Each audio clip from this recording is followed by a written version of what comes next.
করে সমস্ত যে জিনিসগুলো আমি সামলাই, আমার মার বাড়িতেও কিন্তু সেরকমই জিনিস আছে।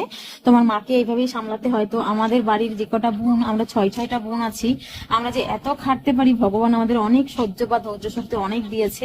আর কষ্ট করে খেতে খেতে ছোটবেলা থেকে অভ্যাস আছে, তো তো আমাদের এই কষ্টগুলো গায়ে লাগে না। আমরা সকাল থেকে এত পরিমাণে খাটাখাটনি করি, আমি একা বলে না, আমার যে কটা বোন যেই জায়গায় আছে সব কয়টা বোন কিন্তু এইভাবেই খাটাখাটনি করে, সংসারের পিছনে অনেকটা সময় দেয়।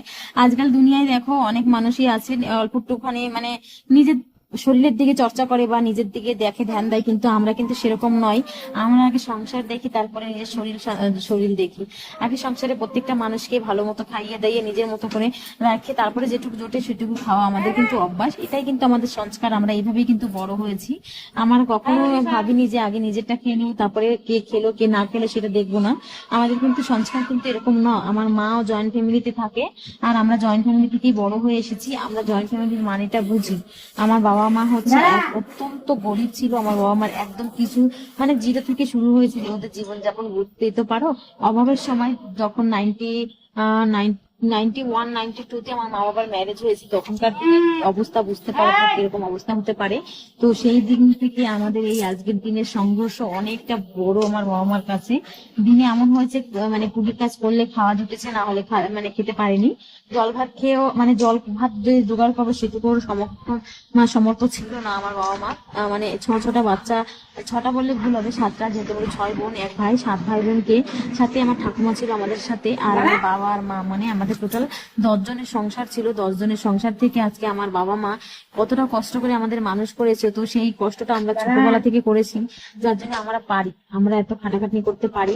কিন্তু আমার বর এরা কিন্তু এইভাবে খাটাখাটনি করতে পারে না। এরা কিন্তু ছোটবেলা অনেক আহ্লাদে মানুষ হয়েছে, অনেক মানে ভালো ঘরের ছেলেরা ভালো মতো করে মানে মানুষ হয়েছিল। যখন ওদের ছোট সময় ছিল তারা অনেক মানে মানে হয় না, একটা হেলদি জীবন যাপন ছিল। হয়তো এখন আগের থেকে একটু পরিস্থিতি হয়তো খারাপ হয়ে গেছে, কিন্তু এখন চলো মোটামুটি এখন ঠিক আছে। বাট ওরা যখন ছোট ছিল তখন এদের বাড়িতে ধান চালের কোনো অভাব ছিল না, আর এরা খুব ভালো মানে গ্রামের সব থেকে ভালো ভালো একটা ফ্যামিলি ছিল আর কি।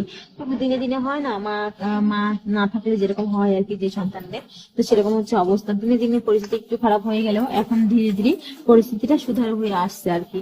যাই হোক, কথা বললে অনেক কিছু বলা হয়ে যায়, তার মাঝখানে একটুখানি বলে দিই। এখানে দেখো কাউ মিল্কিং করতে চলে আসছি, স্নান করতে যাব। স্নান করে যাওয়ার আগে আগে গায়ে দুধটা ধুইয়ে রেখে তারপরে যাই, যেহেতু গোয়ালঘরে আসলে অনেকটা গায়ে গোবর টোবর লেগে বাড়ি দেয় এ দেয়, ওর জন্য অনেক গোবর খাবার গায়ে লেগে যায়। তো সেজন্য দুধ নিয়ে তো মন্দিরে যেতে হবে। চলো চান্দান করে একবারে যাই মন্দিরে দর্শন করতে, ভোলানাথকে দর্শন করব। কখন থেকে মনের মধ্যে একটা আগ্রহ কাজ করছে কখন মন্দিরে যাব। এক মুখ হাসি নিয়ে চলে যাচ্ছি মন্দিরের দিকে, মা আমি কাকিমা 3 জনে। দেখতে পাচ্ছ থালার মধ্যে অনেকগুলো বেলপাতা, বেলপাতা দিলেই তো ভোলেনাথ তাতেই সন্তুষ্ট। তারপরে 3 জনের জন্য 3টে নারকেল, একটা শঙ্খ, আর হচ্ছে ধুতরা ফুল যেটা বলে আর কি। তো আকন্দনা ধুতরা, আমি জানি না কি ফুল বলে নামটা। তো যাই হোক, চলো 3 জনে হাতে হাতে চলে যাচ্ছি মন্দিরে। বলতে বলতে দেখো চলেও এসেছি মন্দিরে। আর আমাদের মন্দিরটা আমার বেশ ভালো লাগে, কেননা একদম সুন্দর পুকুরের উপরে, নিচে পুকুর উপরে মন্দির, দেখতে যেন পরিবেশটা বেশ দারুণ একটা পরিবেশ, আর বেশ ভালো লাগে। চলো মন্দিরে ঢুকে পড়লাম।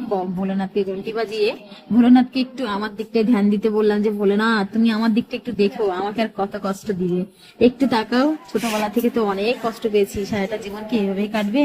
একটু তো তাকাও, তোমার এই ভক্তর দিকে, জীবনটা সে তোমার নামে উৎসর্গ করে দিচ্ছে, কেননা আর কত থাকবে এতে? সে সে সংসার করতে করতে ছোট থেকে এত বড় হয়েছে। একটু মুখে হাসি দাও, একটু সুখে শান্তিতে থাকতে দাও, একটু ভালো মতো আমার জীবনটাকে একটু ভালো করে বাঁচতে দাও। সেটাই বলে ভোলেনাথকে আজকে এই যে দেখো 1 ঘটি পুকুর থেকে জল ভরে নিয়ে আসছি। এখন চলো সোজা মন্দিরে যাই আর পুজো দেওয়া শুরু করে দিই। ভোলেনাথের মাথায় যতক্ষণ জল না ঢালবো আমার ততক্ষণ মনে হচ্ছে কি আমার নিজের আত্মা শান্তি হবে না। আমি লাস্ট মানে এর আগের যে সোমবার ছিল সেই সোমবার জল ঢালতে পারিনি।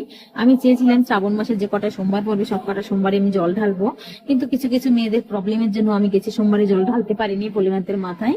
তো এই লাস্ট সোমবারে জল ঢালার জন্য আমি পুরো আগ্রহী ছিলাম যে